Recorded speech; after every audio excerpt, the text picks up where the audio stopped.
The stars come out. When we'd invite celebrities, we found the parade was part of their childhood too.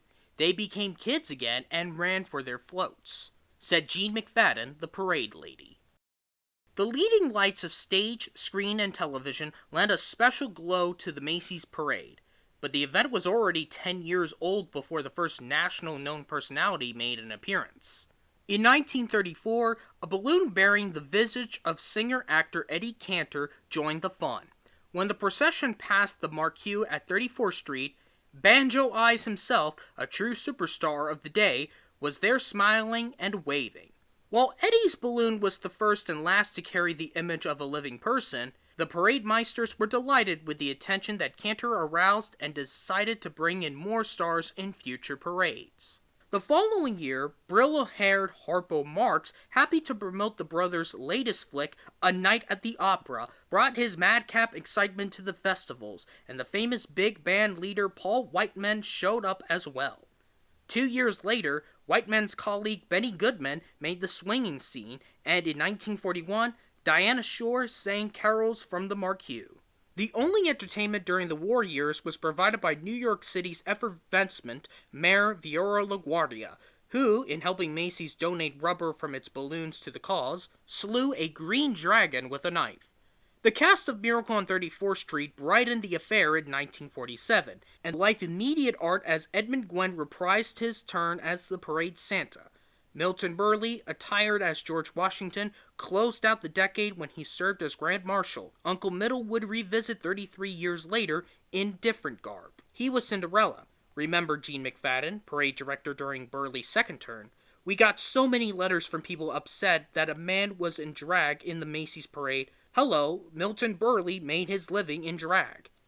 Peter Pan was brought to Broadway as a musical in 1950 by Leonard Bernstein. Boris Karloff was Captain Hook, and that year the Sultan of Scare himself, clad in his sequin hook outfit, manned the helm of a pirate ship float. For many, 1953 remains the quintessential Thanksgiving Day parade. A celestial array of stars had become a priority, and there was sparkling galore. Sid Caesar and Imogen Coco, Steve Allen, Martha Raye, Wally Cox, and Howdy Doody. Celeste Holm was a darling little Bo Peep. Jack Frost paid a call the next year, and most everyone expect the majorities followed the advice of the parade's guiding fathers and wore woolen underwear. The lovely Virginia Mayo and Judy Holliday were among those who stayed toasty. Danny Kaye was Grand Marshal in 55, dressed as a court jester on the Valentine float, and accompanied by a queen on a plush red and white throne, his 9-year-old daughter, Dina. Sometimes the celebrities in the parade aren't from the showbiz world, but are special for other reasons. Also in 55, 13-year-old Anthony Griffith recently arrived from Sydney to get treatment for muscular dystrophy, was given a special viewing stand for his wheelchair.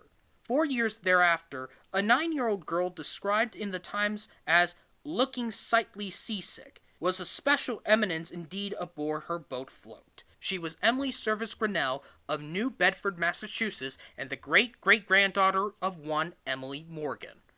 When R.H. Macy had gone to sea as a cabin boy more than 100 years before the advent of Emily Grinnell, he had left Nantucket on a whaler named for Emily Morgan. In 1959, Shirley Temple Black, escorted by her 3 children, wore a white mink and a glittering tiara on the storybook float.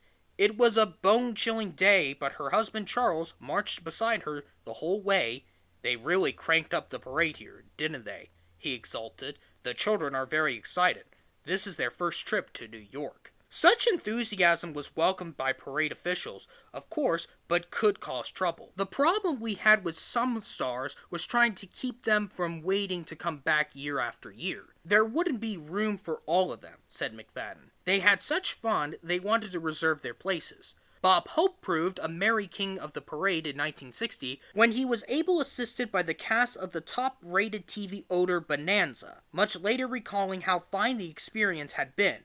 Hope was happy to return to the parade, and this time brought his wife. He was old by then, remembered McFadden, so we had a special plastic casing for their float. Everyone thought it was bulletproof glass like the Pope-mobile. They were wondering why Bob and Dolores needed protection. Actually, it was just to keep in the heat.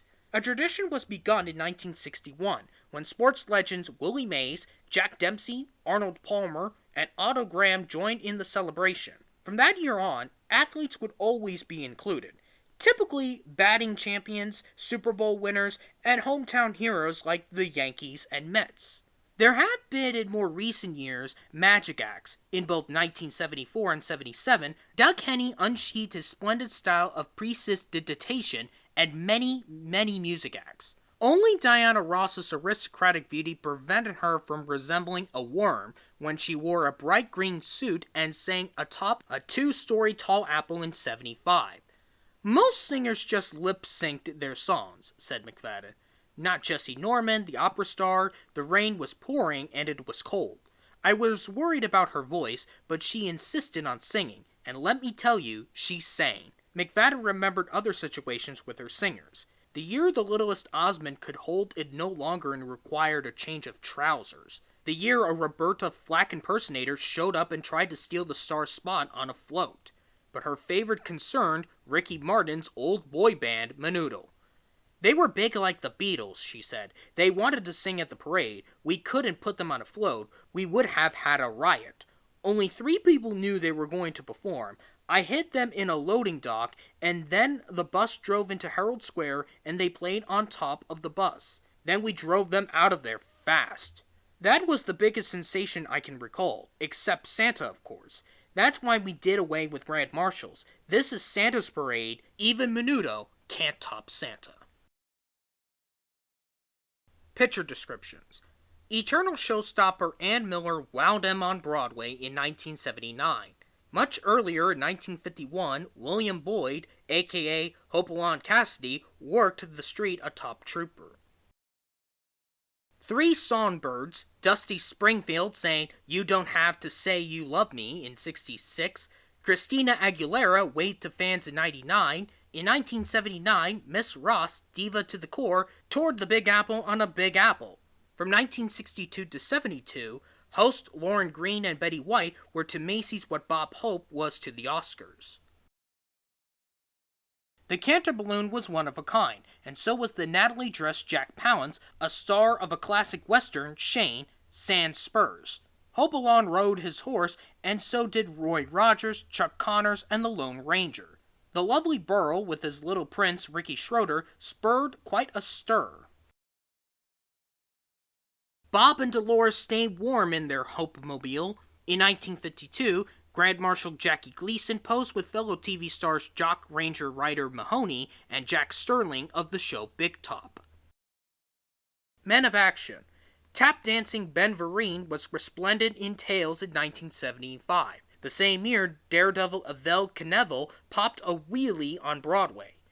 In 1969, Mets rivals Tug McGraw and Ron Taylor were still afloat after their truly amazing World Series triumph.